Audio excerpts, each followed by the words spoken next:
Adam Plantinga. Welcome to the show. Thanks for having me, Patrick.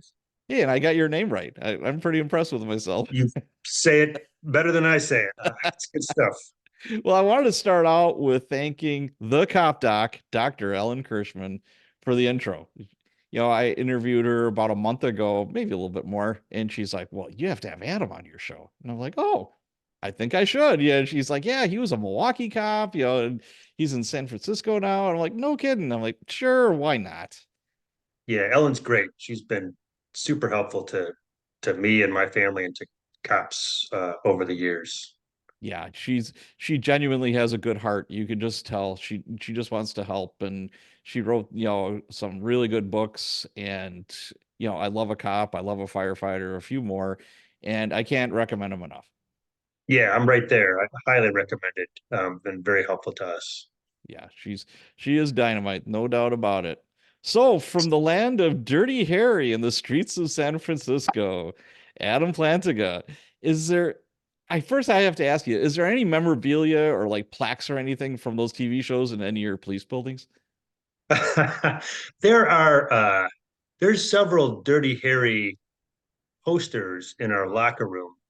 And the Hall of Justice, which is where we still have some offices and where our courtroom is the same hall that you can see in the Dirty Harry movies. So it's kind of Yeah. nice to see that carryover. I have a picture of Dirty Harry at my house in one of the rooms that my old Milwaukee police partner gave to me when he heard I was transferring to San Francisco. They gave that to me as like a keepsake, and he also told me to solve the Zodiac murders while I was out here.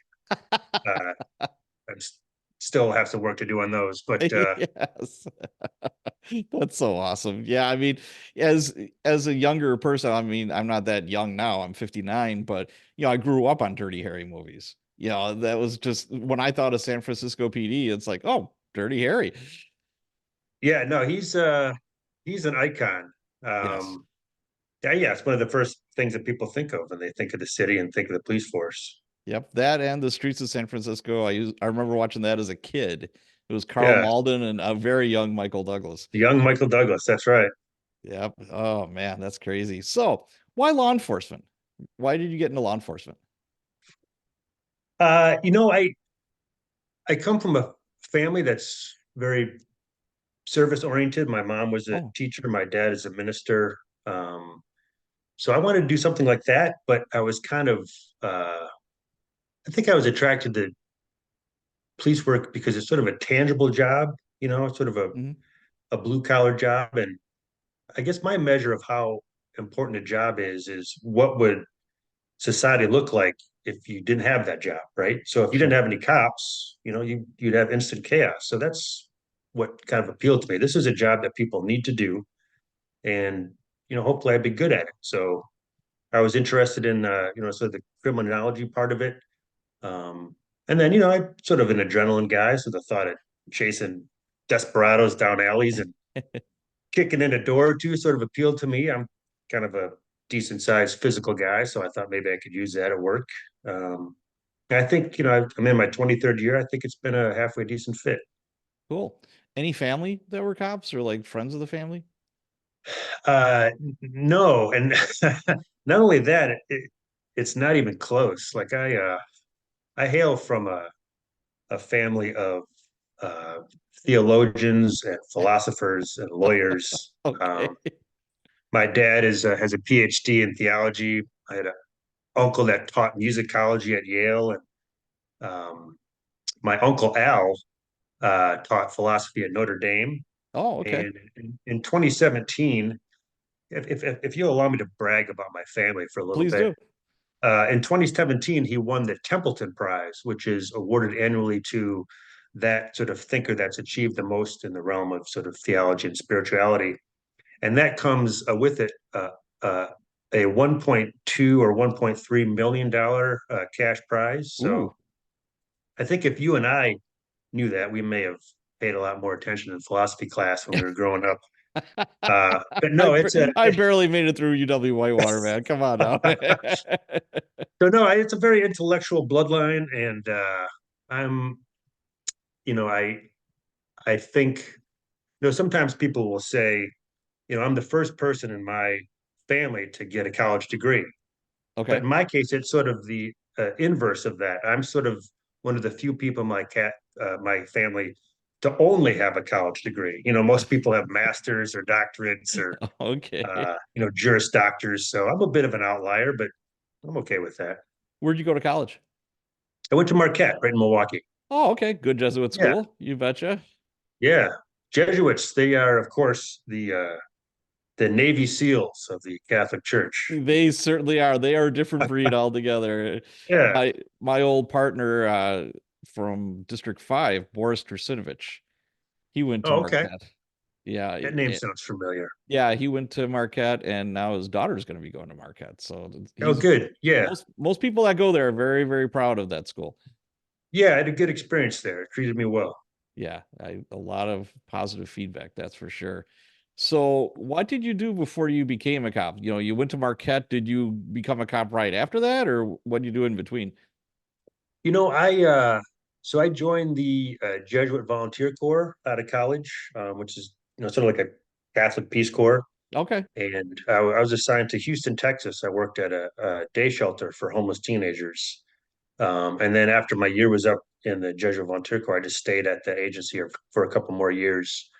Um, but I had always been interested in police work, so I still sort of felt the pull of law enforcement. And Mm, I'm a Midwestern guy. I grew up in Michigan, and I loved Milwaukee, loved Marquette. So I wanted to go back to the Midwest. So I moved back to Milwaukee with the hopes of joining the Milwaukee Police Department.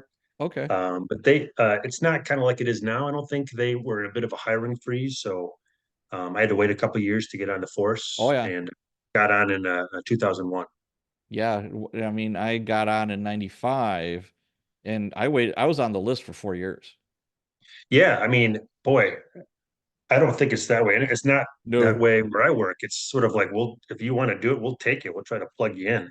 Right. Yeah. You have a pulse and you're not a felon. Come on down. That's That's right. unfortunately it's kind of going that way. It's Yeah. kind of sad. So, what did your mom and dad think? It's like, they're all high thinkers and doctors and ministers and all this other stuff. And now said, hey, I want to be a Milwaukee cop. Yeah, you know what? They've been super supportive. Okay. Yeah, very much in my corner. When I graduated the Milwaukee Police Department, my family took a family picture of everyone in the family with a property Milwaukee Police Department shirt on, you know, from the adults down to the little ones, my nieces and nephews. Cool. So it was great. And my I think especially my mom had worries and concerns, like Sure. probably all parents and moms do. But the thing I like to tell her, and that I still tell her, is, look, mom, I'm the safest guy in the city. They give me a gun, they give me a ballistic vest, they give me a marked patrol car. I've got partners, I got a radio I can call for help. You know, I'm good, That's excellent. Love it. which is sort of true. Yeah. Now, you said that you were married. Were you married before you became a cop or after? No, I actually, that was the reason for my move to San Francisco. I met my wife when I was a Milwaukee cop. We met at a wedding in Chicago, and Oh, wow. she had just taken a job in San Francisco. So we dated long distance for a couple of years, Oh, and then wow. yeah, so then the conversation comes up. Look, if we want to make a go of this, either I have to move to you or you have to move to me. And I made my case, Patrick, for Milwaukee. I practically had a PowerPoint. I said, Milwaukee is the Paris of the Midwest. Come on down. But she is not a cold weather gal. She does not do Oh, well with the cold. okay. So I quit the department, jumped in my car, and headed out west. And I miss Milwaukee. I miss the people, but it was a good move. So So you left your heart in Milwaukee, not in San Francisco. I did, but I moved for love, Hey, the purest reason of them all. that is absolutely right. We Uh, do crazy things for love now, don't yes, we? we do. Wars have started over this. I mean, come on now. People have killed That's over right. this. Helen of Troy and all that. Yep, exactly. So, what academy class were you in Milwaukee? I was in 2001. Okay. So Yeah. 2001. Was the academy what you thought it would be? I had a couple friends that had gone through a class or two before me, so I kind of Okay. knew what to expect. Oh, okay, that's helpful. Yeah, that was nice. And when I went in the academy, I was 28, so I was in good shape. So the physical stuff was manageable. And then I liked learning about the criminal law aspect of it.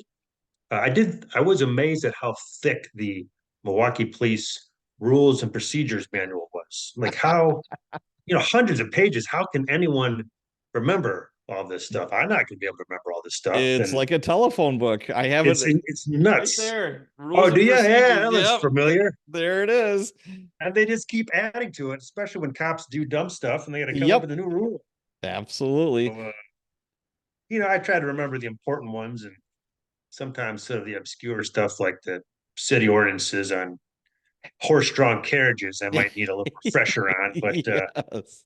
there's a lot of material to absorb there. Oh yeah. Now, do you remember any like standout instructors from the academy? Oh, for sure.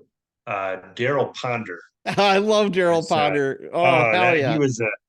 he was a cop's cop. No, he was for the listeners, he's this, I don't know, 6'2", 230 pound, just giant of a man, very Yep. intimidating, very effective in his job. Brook no nonsense, but his mission was to get you prepared for the job. Yep. And I think he had the perfect approach. He's the kind of guy you remember, Oh yes. he uh, he didn't put up with any excuses, Nope. but he taught you how to do their job the right way. He's a tremendous asset to that program. I kept up with him. I wrote him a letter after the academy, told him how much I appreciated him. So I met him at, I believe it's Marion University. It's in Fond du Lac. okay. One of my old one of my old lieutenants wound up being a professor up there. Oh, Uh, who's that? Al Johnson. Oh, okay, sure. Yeah, he's a professor up there now, and he invited me to go talk to his class, an intro to criminology class. And he says, "Hey, you want to meet Ponder's kid?" I'm like, "What do you mean?" He says, "He's a professor here." I'm like, "No kidding." Oh, that's So, fantastic. yeah, we walked down. Like, I introduced myself, and I said, "Your dad kicked my ass on a regular basis," Yeah, yeah, in a good way. that's right. So, him and James Malone are still best friends. Mm. And the just was Malone an instructor there when you were there? No, he was not. Oh, too bad. They were the dynamic duo. That was a good combo. Yeah. Oh my God. Who else was there? Do you remember? Yeah, it was uh, Jose, excuse me, Jose Alba was the Mhm. fitness and defense and wrestling tactics instructor. He was tough. he was good, smart guy. Um, and then we had Olson for traffic. uh, Actually, both Olson. We had Lieutenant Olson, and then we had Jim Olson oh, for really? traffic. Oh, Yeah. no kidding. I didn't know he was an instructor. Jimmy Yep. Olsen. Yeah. He's a chief of police in DeForest now, outside of Oh, Madison. nice. Yeah, he's a very good guy. He spent the bulk of his career in sensitive crimes. Okay. He was super high tuned into that. Anything that I'd have with that, he'd respond to a scene or whatever, and I got along with him swimmingly. And he just knows his stuff. Real good guy. And Steve Olson, the lieutenant, he was my lieutenant at District 5 on late shift, and he was my sergeant at the academy Oh, nice. way back when. Yeah, sensitive crimes. Always, there's sort of a saying about sensitive crimes investigators that they're going to get a softer pillow in heaven because that could be some bleak work. Oh God, I don't know how you could do a whole career doing that. No, that's the Lord's work right there. Yeah, it is. And for those who don't know, that's crimes dealing with children, like sexual assaults, abuses, neglects, sexual assaults, against adults. I mean, they are very plugged into the human trafficking stuff. They have at Yeah, least they had a task force going with the FBI when I was there. And I was asked to assist a couple of things, and it would just make the hair on the back of your neck just stand straight up. You're like, oh my God, yeah, how can people be like this? yeah. You got that right. Ugh, yuck. When I first went in the academy, what struck me as odd was this used to be an all-girls Catholic high school. There's still Yeah, stained glass up and stuff. I was just like, where am I? I mean, holy cow. That's right. Yeah, that was a little bit different. So where'd you go after the academy? So I went to District 6 and I stayed there my whole career. Had some good partners, worked early shift, so it was busy, but it was good. Worked squad 61, so that was an area that would test your mettle. What Uh, area? What was it back then? Because they redistricted. yeah, 61 was sort of the near north side of District 6. So from Greenfield down to Oklahoma, Okay. and then everything in between. All But right. a lot of fights, drunks, prostitutes, face stabbings, gang activities. It tested your mettle. Oh yeah. Yeah, you betcha. So yeah, early shift was 4 in the afternoon till midnight, correct? Yeah, I think then it became 3 to 11. Oh, We had a okay. 3 to 11 and then a 4 to 12. Okay. Gotcha. Yeah, So you were at District 6 for how many years? about 7. Okay, so 7 years, and then you made the big switch to San Francisco. I did. That is daunting, because most people don't quit the PD.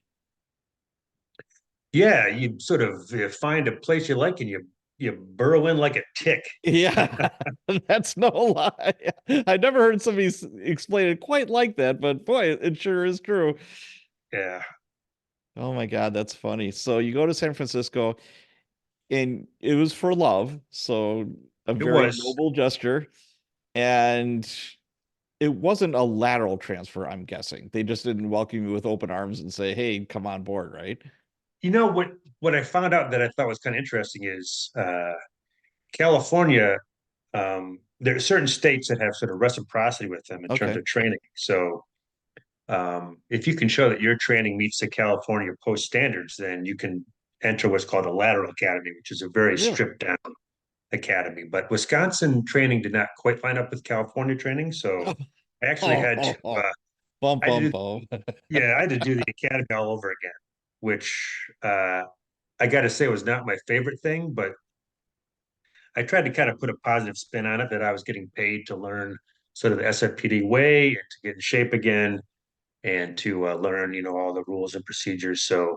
Um, so yeah, I mean, went through the academy and then So I you was able had to, I'm assuming you were just starting from scratch. You had to go through all, the written exam, oral exam, the physical agility, all that stuff.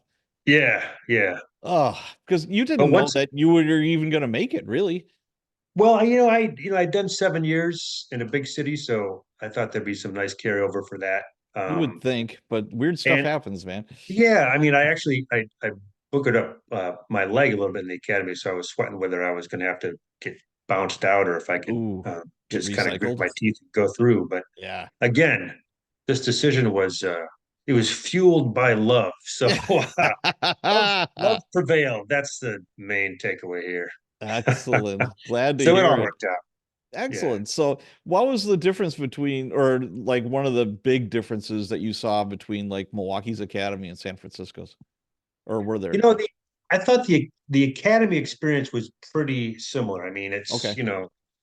they're teaching you the defense tactics, driving, criminal law, the department's procedures. I did, once I hit the streets as a San Francisco cop, I did notice some pretty interesting differences between being a Milwaukee cop and a San Francisco cop.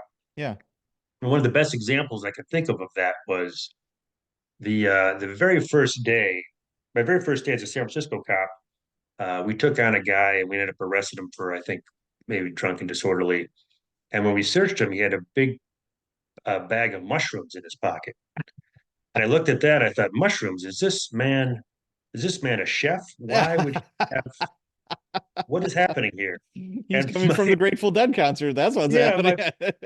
my partner, who was more well versed in San Francisco way, said, "No, these are shrooms. This is actually a felony in California." And shrooms, I'd never come across those in Milwaukee. Milwaukee was weed and crack and Crack. Yeah. good old fashioned weed and crack. So that was new to me. The very first person I interacted with had the California special. So Wow. I got a So, kick out of yeah, that is funny. I do like that. Now, as far as like maybe culture, I mean, every police department kind of has its own like little culture. What was the difference that you saw? I think in terms of like working with the public, um, I mean, Milwaukee had its bad neighborhoods where the police were not entirely welcome, Yeah, where you've got like sort of a occupying army, but you had a lot of community support. Um, but I remember in my 7 years in Milwaukee, I think I only had to put on my riot helmet maybe once. And in San Francisco, it's all the time. I mean, there's constantly really. protests, demonstrations, and Mm, even sort of your quote, for lack of a better word, kind of normal everyday folks. There's pockets of them that just hate you because you're the police. They'll write ACAB, which stands for all cops are bastards.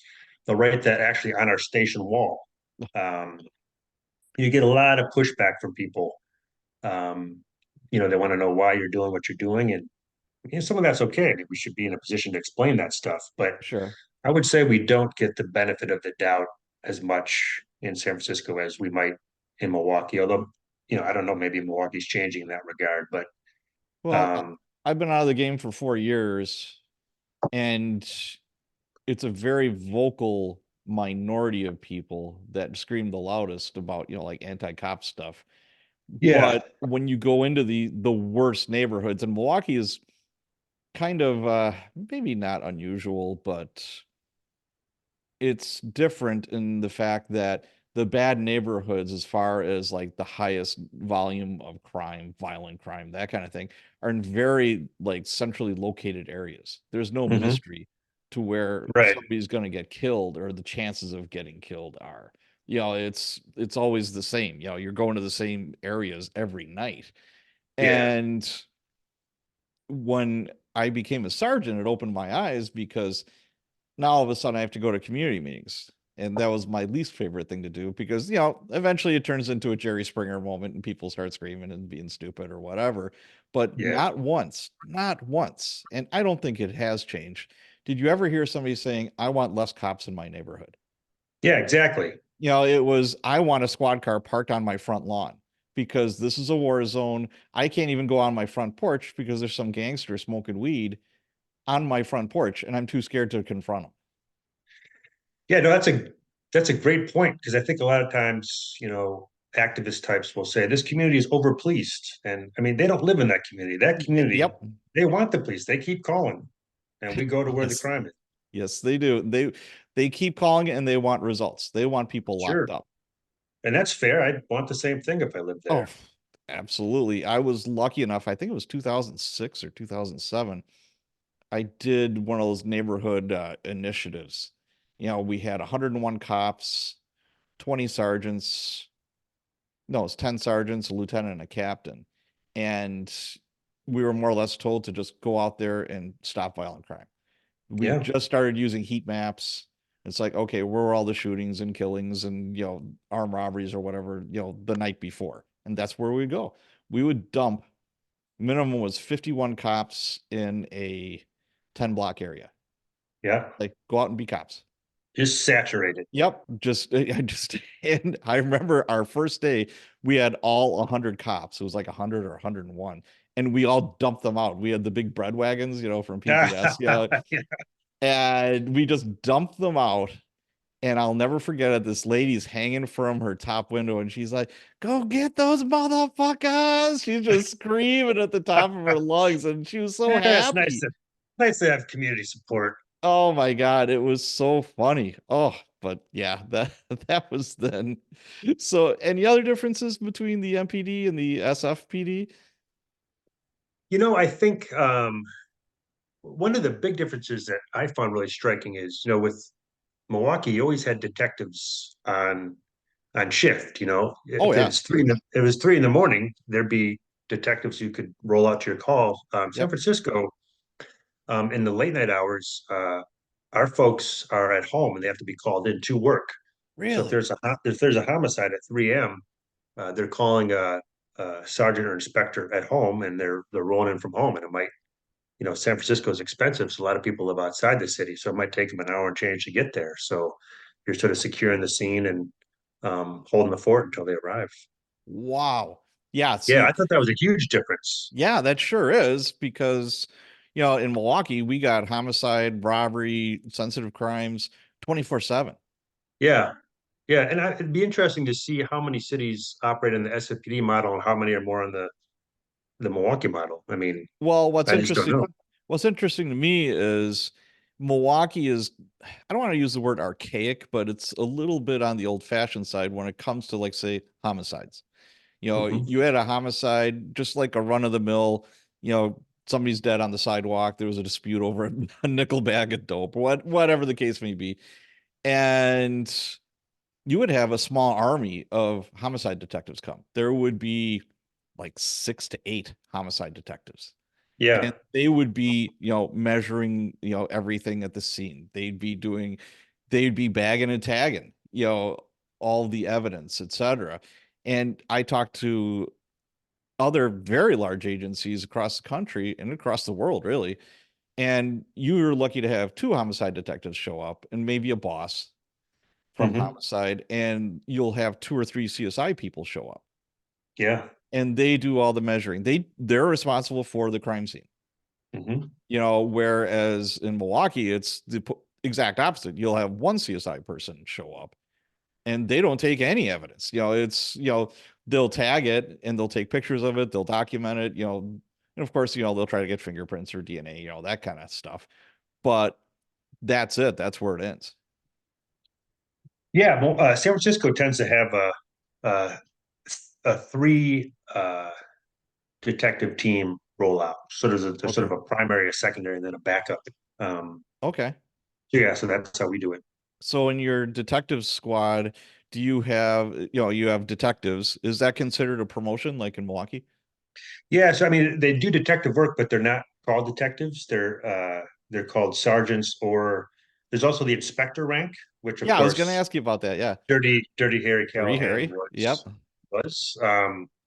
But the inspector rank is being sort of phased out. It's kind of going the way of the buffalo. They're not hiring any new inspectors. Basically, if you promote, you become sergeant, and then you are sort of, I mean, you have a little bit of say in how this happens, but you're either put on sort of the patrol track or the investigations track. Okay. So the folks that are investigating homicides, the vast majority of them have the rank of sergeant. They're just doing Hmm. investigations. Okay. Yeah. So who's in charge of the sergeants then? So there's a lieutenant of every investigative unit. So there's a lieutenant of homicide who will sometimes come out to the scene, sometimes not. But Okay. they sort of call the play. Do they call them detective sergeants or just sergeants? No, just sergeants. Yeah, the word detective is not used on the San Francisco Police Department, which Oh, is also wow. sort of weird. Yeah, But that's different. Well, I mean, while we're they're talking about it, what is the rank structure? so I think it's pretty similar to a lot of departments. You have your police officer, sergeant, lieutenant, captain, and then for us it goes to commander, and then kind of into the brass. You have your Yeah, deputy chief, assistant chief, and then your chief. So interesting. Very good. And you guys have a star. You don't have a badge, right? yeah, that's right. I still say badge sometimes because star is still a little foreign to me. But yeah, we say star out here. Yeah, I have a good friend that's a retired Chicago copper. Well, he's a detective. And I said badge. He said, "You know who wears badges, Pat?" And I'm like, "Who? Firefighters. That's who wears badges. Cops wear stars." I'm glad we got at least one gentle jab in at the firefighters during this podcast. They got it. They have it They coming. they deserve it. There's no doubt about Well, it. they're hanging out at their station house making fun of us right now. So Yeah, probably. they probably got their own podcast where they talk I about how great they are. Well, probably a cooking podcast, I would imagine. Most of them are pretty Yeah, good some. cooks. They take that very seriously. Well, they've got the time carved out to do it. Yes, yes, they do. So, what do you miss the most about MPD? I miss the people. I mean, the partners I work with were just rock solid guys. I was in Milwaukee actually a few weeks ago for a book talk, and we had breakfast together. Just they're retired now, sort of hale and hearty, and it was great to see them. Um, the thing I don't miss is patrolling in a snowstorm where you got to put chains on your tires and you're Oh, going that lights and siren, sucked. high priority call, and you're going like 8 miles an hour on an icy road. Because if you go faster, you'll just do the slow spin into a ditch. I don't miss that at all. Well, we do have Ford Explorers now. They finally got four-wheel drives. All right. For the listeners who might be wondering what's going on, when I first started, it was Caprices. That was like the big police car. And then we kind of transitioned over to Crown Vics. That Yeah. was like the go-to. But these are all rear-wheel drive, pursuit vehicles. Right. And, they were fast and they're rear wheel drive, which makes no sense in Wisconsin in the snow. And again, you got this big honking engine and they're fast. Well, you're going to go nowhere really fast. Right. And the dispatcher would say, hey, your lieutenant says you have to come in and put chains on your tires. Oh hell, that Yeah. sucked. I did. I, Oh, I remember. I remember one time. Milwaukee Police Department during the snow. We got our car stuck in a snowbank, and it was at like 21st and Scott, which is not a super police friendly area. no, it's At not. least, at least, at least not back then. But a couple people came and helped us push it out. And I thought, oh, this is a nice surprise. Very Yeah. good. That's awesome. So now you're in San Francisco. What was your career path there? Like you started out obviously in field training. You're do they call them patrol officers, police officers, I would Yeah, imagine? yeah, police officers. Okay. Hmm. So where'd you Yeah, go so from there? Where did you want to go?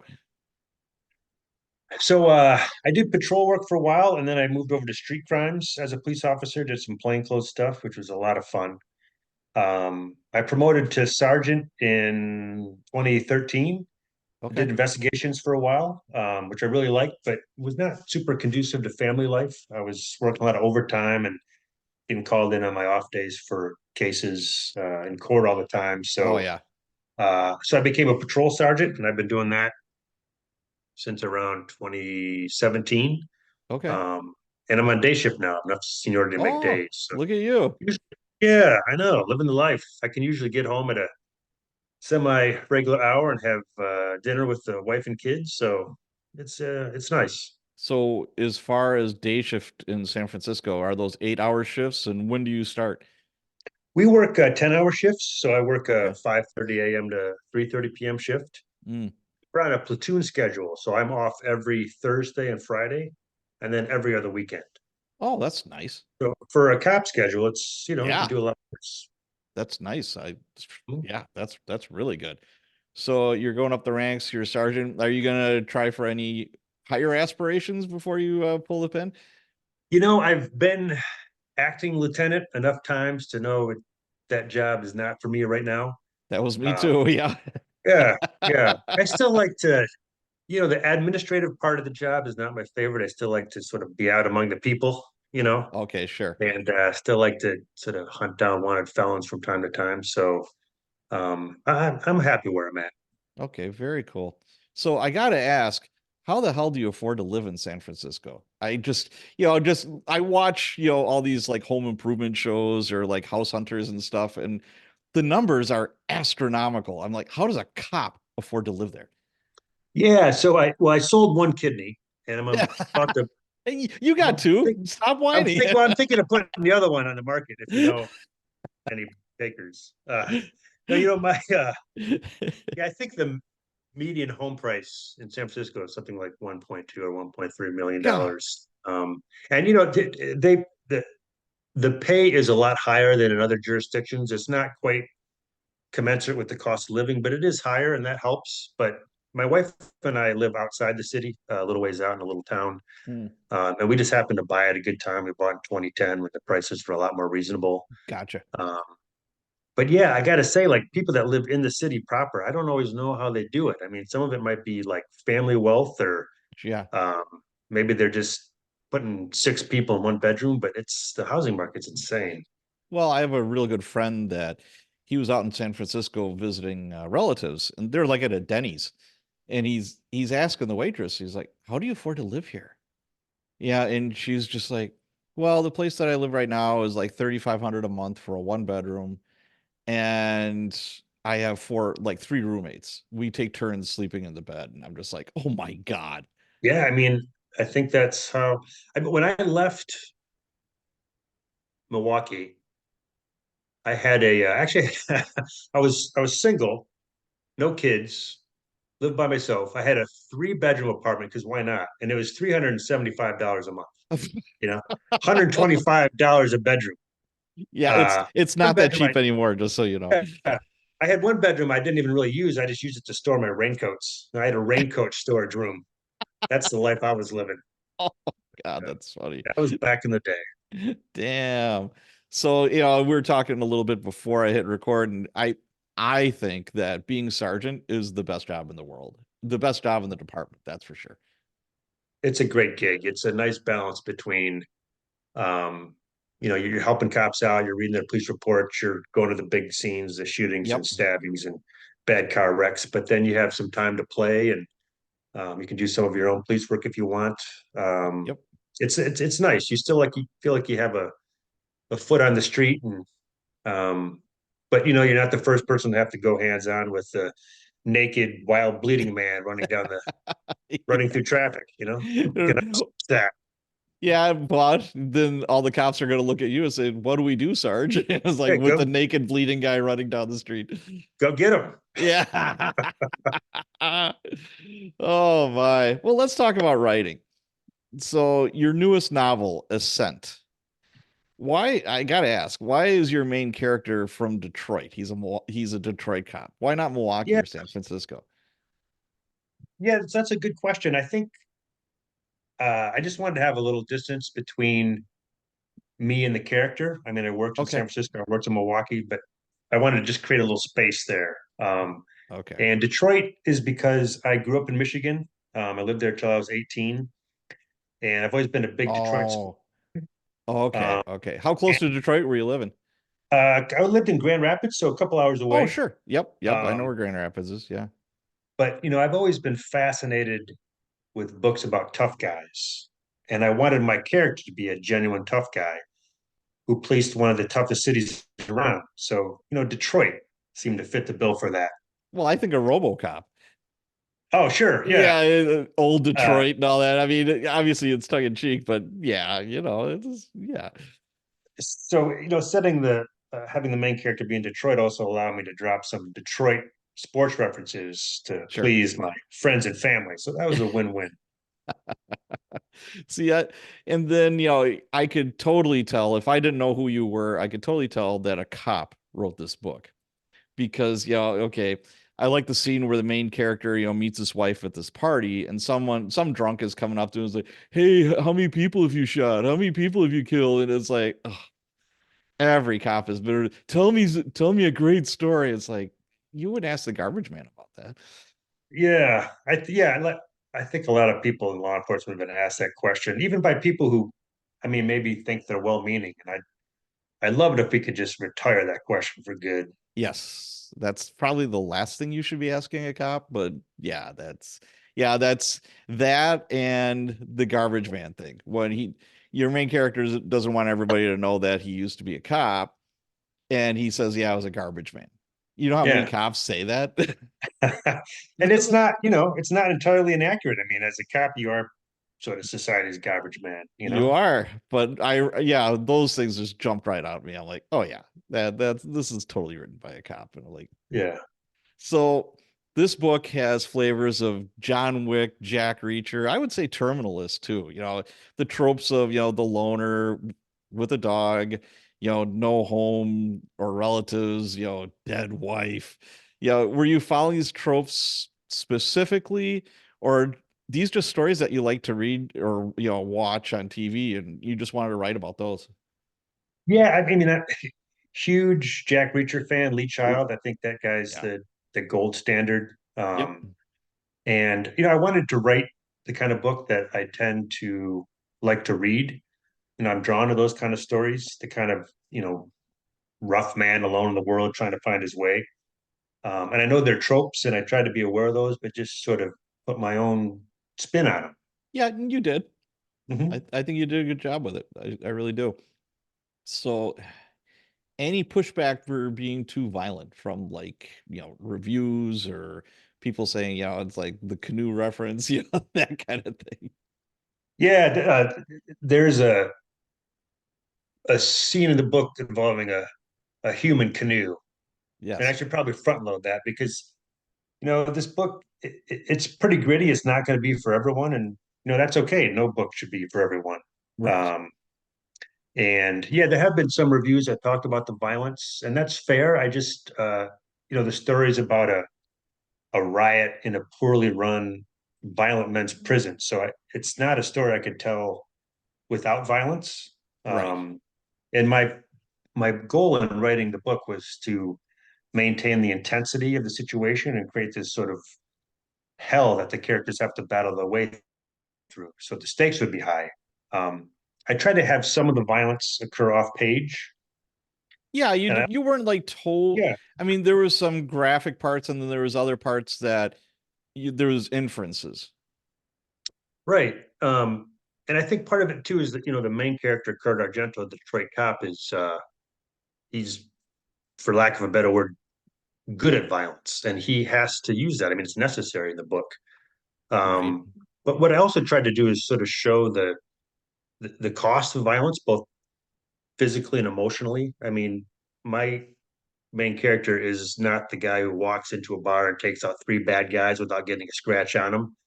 He's more of a walk into a bar and maybe take out two bad guys, but get a concussion and a serious stab wound. So Right. I try to Yeah. kind of keep it more in the realm of the plausible. Right. Yeah, Exactly. that was important to me. Yeah, and you know what? And I've said this before, and I'll say it again. It's like this ain't a cozy. You know what I get. I don't know. What I find a little upsetting is, people are like, well, I have to have a sensitivity reader, and then I have to put trigger warnings, and it's like, if I know this is what I'm reading, I don't need any of that. It's like this is not a big mystery. Now, if you're advertising this as a cozy, like a Hallmark thing, and all of a sudden there's human canoes. Yeah, that could be disturbing. Yeah, that's not fair play, but I Right. think the description of the book and some of the comments on it, you have a pretty good idea what you're getting yourself into. Yes, absolutely. Now, I didn't, this just kind of popped in my head. As cops, we threw people in jail is usually like a city jail or a county jail, but very rarely would we go to a prison setting. Now, how did you do that research? Because that was good. Yeah, so that sort of yeah, like you said, I mean, as city cops, we were in and out of county jail, booking prisoners or maybe interrogating suspects. But Right. when someone gets to state prison, our job's pretty much over, right? Because Yeah, they've been sentenced, absolutely. they're cooling their heels. So one of the main things I did was I talked to a former prison warden Mm. who was also a good crime writer himself, and he was just invaluable at giving me sort of the lay of the land and how things work and what the threats are, and what the environment is like. But then I also took a tour of San Quentin, You San did. Quentin Oh, is State that Prison cool? Yeah. in Northern California, and that place is just hypnotic. I mean, just so much atmosphere, so much history, Oh, um, yeah. and that tour really informed the novel. And just a small example of that is that there's a scene in the cafeteria of the prison where there's a sign on the wall that says diet syrup available upon request, Yeah, I remember that. Yeah. which is a weird Yes. sign to have. But that's a sign that's on the wall in San Quentin State Prison in the cafeteria. So I thought, all right, you know what? I'm putting that in. It's Oh, hell so yeah. delightfully random. I gotta have it. Absolutely. Have you toured Alcatraz? I have, yeah. And sorry, that's my. If you can hear that whining, that's my dog That's okay. who's going to get a well-deserved walk when we're done here. Okay. Um, I have in Alcatraz, yeah, that place also. You can take a day tour of Alcatraz, you can take a night tour of Alcatraz, and Ooh. I've taken the day tour, and I really like to take the night tour because Yeah. that's a pretty atmospheric tour as well. I'm told. Oh, I can only imagine. God. Yeah, Yeah, that's definitely on the bucket list. That's for sure. Now, we were talking earlier, cops can be some of the biggest critics ever. And there's some ball busting going on. Did you Oh, get you any got to have it. pushback? Yeah, did you get any pushback from workers like, "Ooh, Adam's an author now," or anything like that? There's some of that, and that's sort of the lifeblood of working with cops like that back and forth is it's good stuff. I would Yep. say a lot of my coworkers have been pretty kind and have actually bought the book and asked me to sign it, which I Oh, that's always cool. very flattered by. Yeah. Um, but one of my favorite things is when someone comes up to me and says, a cop will come up to me and says, "Yeah, I started your book. I read a little bit of it," and then that's all they say. So I'm like, "Oh, the book that I spent years of my life on, did you I don't know, did you like it? Do you have anything else to say it?" And no, they don't. That's all you're going to get out of them. And you were lucky to get that much. So, I mean, I think kind of there's sort of a maybe I don't know if you feel this way, but there's sort of a stereotype out there that maybe cops don't read a lot. Yes. Um, so I'm just tickled that anyone picks up my book at all or shows an interest because there's a lot of things competing for our time and attention. So Oh, that's for sure. Now, as far as your writing goes, you're working a full-time job, 10-hour shifts, you got a family. When do you find the time to write? I try to just carve out time when if my wife's at work and my kids are at school and I'm off, like on Thursdays and Fridays and then Ah, early okay. mornings on the weekends, that's when I try to bang out a lot of stuff. Now, do you have like a certain word count goal you have for like a day, a week, a month? I mean, what does that look like? I have no sort of tried and true process. In fact, if you have a process that works, can I just take yours? I'm just spitballing over here. I just sort of cobble something together and no main goal is just write when I can as much as I can. So are you a plotter or a pantser? I'm kind of right down the middle. I usually have a vague idea what's going to happen, but I can still find myself surprised by myself when I'm going along and writing. Yeah, I start out kind of by the seat of my pants, and then when I get stuck, I start plotting. Yeah. Especially kind of like in the murky middle there, it's like, okay, I need to do Yeah, something. I know how this is going to end, but that tricky middle. yes, yeah, because hey, it's all fun and sunshine and rainbows when you start, and then it's like, all right, this is cool. You're rolling right along, and then it's like, yeah, It's like the beginning and the end are fun to write. And yep. sometimes you feel like you could just maybe pull someone else in there. Hey, can you just write the middle for me? Yeah, absolutely. Now, are you independently published, or do you have a publisher, or how does that work? I wrote two nonfiction books about police work that I did not have an agent for, but Hmm. just had a small independent publisher pick up. Um, for the novel, I wanted to kind of swing for the fences. I wanted to see if I could trick any of the New York publishers into maybe picking it up. So Yeah, I got a literary agent based out of New York, and then she just rolled up her sleeves and she got me a deal with a publisher called Hachette. yeah, They're sure, yeah. imprint Grand Central. So How did you now a lot of people are going to ask or wondering how did you get an agent? People, the trope for us writers is, yeah, I wrote 500, I have 500 rejection letters, stacked on my desk, before I got that one big break. yeah, I mean it's boy, it can be tough sledding. I think the Yep. advantage I had is that I had two nonfiction books under my belt that were, I think, relatively well received.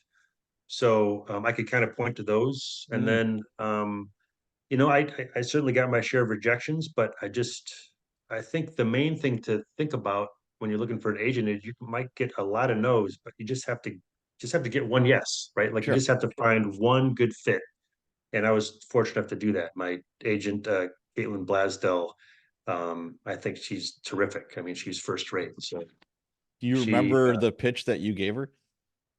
yeah, I mean, I wrote a letter that talked about the book and talked about my experience, and you know, I, she, I got her interest, so that worked out. Sweet. Good for you. That's kind of the sticking point. And publishing is, changing so much. It's like it used to be, you have to have an agent. Then you get, then you find a publisher and that was it. then indie publishing came onto the track, and it's like, wow, no Right. more gatekeepers. And at first, there was some really good independently published books, and then there were some crappy ones. Some bad covers, and the editing wasn't always the best or whatever. Kind of got a bad rep. And now you have very successful, traditionally published authors that are doing some of their own work because they're like, wow, Yeah, for I sure. can make a lot more money.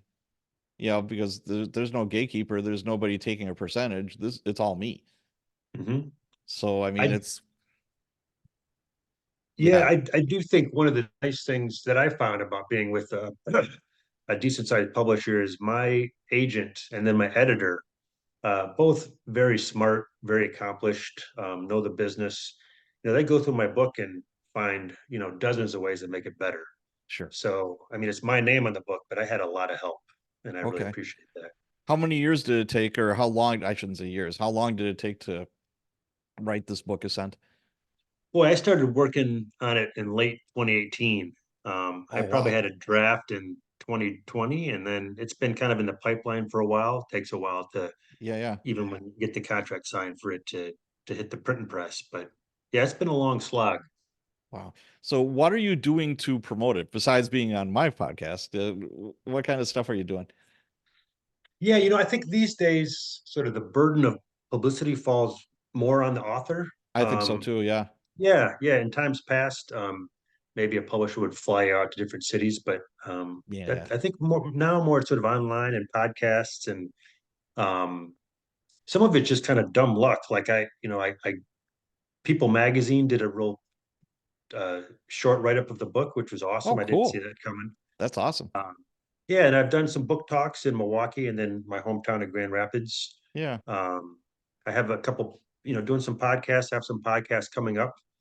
But what they say is still, and I think this is still true, or I hope it's still true, that the best way to sell books is still just good old fashioned word of mouth. So Yes. you write a decent book and person A tells person B, then maybe you're onto something. Yeah, and I think timing is good too because like, I alluded to earlier, Reacher is red hot. Yeah. And you've got, like Jack Carr's books, his second Amazon TV series is in the I think they're done filming it. It's going to be released fairly soon. I interviewed Hmm. Jack about a year and a half ago. Just one of the nicest guys you would ever meet that Yeah, writes for some sure. spectacular books. And, again, all the John Wicks, so there's that lane, and I think it is popular right now. So Hmm. good on you. Yeah. So I noticed when I Googled you that Universal Television has picked up your debut novel, Ascent. Tell us how that happened. I so my literary agent teamed up with a TV and film agent, Okay. and then that TV and film agent just went and shopped it around Mm. and got a deal with Universal. So I didn't do anything. I just sat in the deep corner making the occasional sarcastic comment while other people did all this work on my behalf. And the nice thing about an option is even if it's still, I'm told, sort of a long shot for it to ever become an actual show Right, right. because studios option a lot of books and They just see do. kind of what they can make happen. But I still get some money for it. So Yeah. I did nothing. I'm still getting paid, and that I believe is the American dream. It certainly is. Good for you. I was going to ask you how the heck did you do that, but you kind of explained it. So that's awesome. Yeah, I mean, I don't know, I don't pretend to know the Hollywood world, so I was Yeah. happy to just let someone else kind of, Yeah. yeah, basically do that for me. I'm not Mr. Hollywood, but I do know very successful authors that have, lots of option books and zero series or movies or Yeah. whatever. And, I had one friend that his book was optioned. They actually had a sound studio. They're getting ready to roll. Everyone's Yeah. ready. And the day of, some producer comes in and says, nah, close everything down. We don't want it anymore. Oh man, So he that's a said, heartbreaker. until it is done, done. And like Yeah. on the screen, on TV, it's not real until that happens. Yeah. I mean, my goal in writing The Ascent was just to write a thriller that people would want to read all the way through, Yep. that I could publish, and everything beyond that has really just been sort of a pleasant surprise. Well, you know what? I think you accomplished, a thriller, I think, should be a book that when you're done with that chapter, the last couple of lines of that chapter, you want to see what happens in the next chapter. Yeah, And you did a good job of that. I appreciate that. Yeah, I think that's my measuring stick for a good thriller. And it's like you want to keep reading, you want to keep going. So it's Yeah, lose yeah, some that's the sleep. goal. Yeah, That's the goal. your goal, the writer's goal is for your readers to lose sleep. There's no doubt about Yeah, yeah. it. So, if this does become a movie or a TV series, who do you want playing your main characters in the book? Uh, yeah, that's a great question. I think I sort of visualized the uh, Argento as maybe a younger, sort of beefier kind of Jason Statham type of Oh, guy. yeah, yeah, Has sort of a hard bitten look about him. sure. Um, and then there's another character, Julie Wakefield, in the book, who's the governor of Missouri's daughter. Yep. And for her, maybe sort of like I'm a huge fan of Emily Blunt, who's Okay. someone who, when shit goes awry, she can really bring it. Yeah. So, yeah, I mean, someone like that. I don't have any. If it becomes an actual show, I don't have any say in casting, which is fine because again, I don't know that world. But those are just some names I think of. Yeah, you know what? I like that, the Jason Statham thing. I think you'd be perfect at that. Yeah. So who knows? You never know. So what's next for you? Is there going to be an ascent? Are you going to ascent even higher, or what's going to happen here with this? You gonna make it a Ascent, series? Ascent, Ascentier. Is that a, I'm uh, not sure. my agent was skillful enough to uh, negotiate a two-book deal with the publisher. So I have Excellent. another Kurt Argento book coming out in early 2025 that I'm excited about, and I'm doing the edits for that right now. Okay. Um, and then beyond that, I don't know. I'd love to make it a series, but it's just a question of, you know, um, is the book going to sort of find a home out in the world? So Sure. I enjoy writing the character. I'd love to keep doing it. Excellent. Any other books in your future here or near future? You know, uh, I write Argento's an ex-cop, but it's not really a police procedural. Hmm. Um, I wouldn't mind trying my hand sometime at just an all-out police procedural that's set in a police department.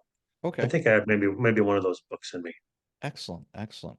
All right. Well, I think this is a good place for us to end our chat. Where do people go to find out more about you and your books, sir?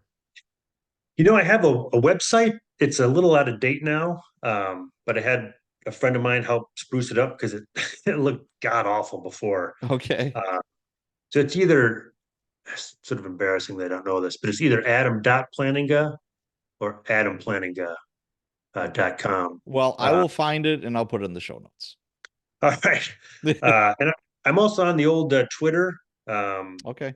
And one of these days, I'll probably try to rustle up a newsletter. But those are sort of my two main things. All right. Very good. All right. Well, Adam, thank you so much for being on the show. Patrick, many thanks for having me, and congratulations on the podcast. And um, I, your books about cops and writing, I'm sure that many authors benefit from that. I know they love having someone that's done the job and been in the thick of it to help kind of guide their own writing. All right. Thanks a lot. Thanks, Patrick.